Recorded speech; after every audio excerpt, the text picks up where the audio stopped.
పూరా local. Hi hello నమస్తే, welcome to పురా లోకల్. ప్రత్యేక తెలంగాణ రాష్ట్ర ఉద్యమంలో ఆ ఉద్యమానికి ఊపిరి పోసిన పాట ఏదైనా ఉందంటే పొడుస్తున్న పొద్దు మీద నడుస్తున్న గానమా పోరు తెలంగాణమా. ఆ పాట పాడింది ఎవరో కాదు, ప్రఖ్యాత ఫోక్ సింగర్ జానపద గాయకుడు గద్దర్. అసలు తెలంగాణ ప్రత్యేక రాష్ట్రం ఏర్పడడానికి ఆయన పాట కూడా ఒక రకంగా కారణం అంటారు చాలా మంది ఉద్యమకారులు. మరి అప్పుడు బీఆర్ఎస్ పార్టీ అధికారంలోకి వచ్చాక టాలీవుడ్ సినీ ప్రముఖులకి నంది అవార్డులు ఇవ్వడం అయితే ఆపేసింది.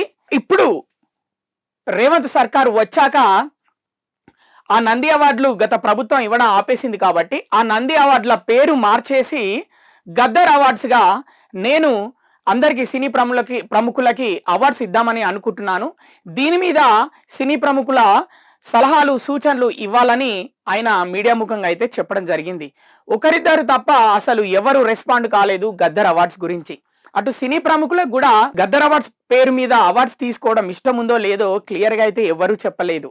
ఇప్పుడు ఈ విషయం ఎందుకు పైకి వచ్చిందంటే అందరూ రేవంత్కి సినిమా పరిశ్రమ అంటే పడదు. ఎందుకంటే గతంలో కేటీఆర్ ఆ 10 సంవత్సరాలు తెలుగు సినిమా పరిశ్రమకి చాలా దగ్గరగా ఉన్నాడు, చేదోడు వాదోడుగా ఉన్నాడని అటు బీఆర్ఎస్ పార్టీ వాళ్ళు చెప్పుకోవడం. ఎందుకంటే మొన్న అల్లు అర్జున్ సంఘటన జరిగినప్పుడు మా పరిపాలనలో మేము ఏ హీరోని కూడా ఈ విధంగా చూడలేదు, దట్టు ఒక నేషనల్ అవార్డు గెలిచిన హీరోని మీరు ఆ విధంగా అరెస్ట్ చేయడం మాకు అస్సలు నచ్చలేదు, అది కక్షపూరితంగానే అరెస్ట్ చేశారు, మీ పేరు అంటే సినిమా సక్సెస్ మీట్లో మీ పేరు పలకలేదని, సీఎం పేరు పలకలేదని ఈ విధంగా అరెస్ట్ చేశారని ఊహాగానాలు అయితే అందరూ వ్యక్తం చేశారు. కొంతమంది అయితే ఏకంగా ట్విట్టర్లో ట్వీటే చేశారు.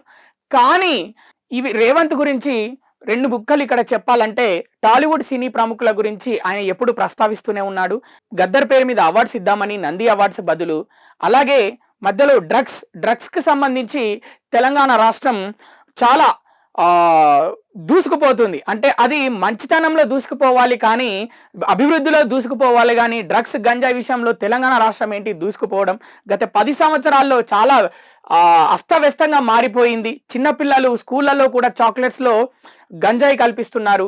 హైదరాబాద్లో అయితే పబ్బులో విపరీతంగా డ్రగ్స్ విక్రయిస్తున్నారని రేవంత్ సర్కార్ దృష్టికి రావడంతో టాలీవుడ్ అగ్ర హీరోలు చిన్న హీరోలు అందరికీ ఆయన సూచించారు, మీరు మీ సినిమాలు రిలీజ్ అయ్యే టైంలో ఖచ్చితంగా డ్రగ్స్కి సంబంధించి గంజాయికి సంబంధించి ఇటు తెలంగాణ ప్రజలకి మత్తు బారిన పడకండి అని ఒక దిశానిర్దేశం చేయండి హీరోల్లా. ఎందుకంటే తెర మీద వాళ్ళు 2.5 గంటలు మిమ్మల్ని చూస్తున్నప్పుడు మిమ్మల్ని హీరోలా చూస్తారు వాళ్ళు, కాబట్టి మీ సినిమా స్టార్ట్ అయ్యే ముందు ఇలాంటి ఒక ప్రకటన ఇవ్వండి అని రేవంత్ రెడ్డి కూడా సూచించడం జరిగింది.